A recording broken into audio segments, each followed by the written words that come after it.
The Basus War is one of the most famous wars in the history of the Arabs before Islam, and it took place between the Bakr and Taghlib tribes.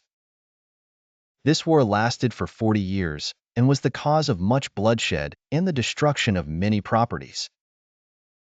This war is considered an example of tribal conflicts in the pre-Islamic era and the impact of personal disputes on entire tribes.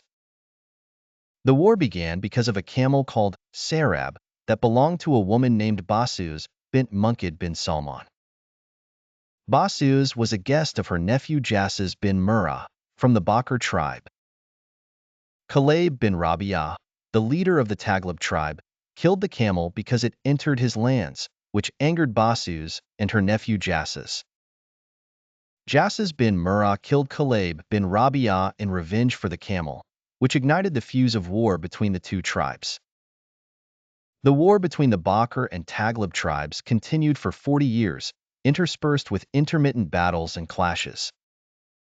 The war caused heavy losses in lives and property for both tribes.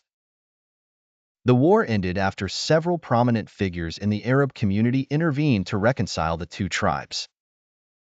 An agreement was reached to end the fighting and begin to rebuild relations between the two tribes.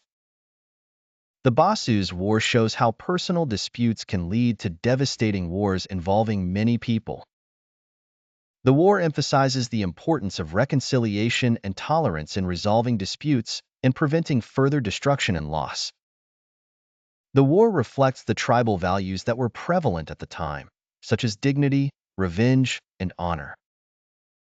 Taghlib ibn Rabi'ah was the leader of the Taghlib tribe, whose killing was the direct cause of the outbreak of the war. The events of the Basus War are narrated in many Arabic historical and literary sources, such as the book Al-Aghani by Abu al-Faraj al-Isfahani, and many poems that describe the events and battles of the war.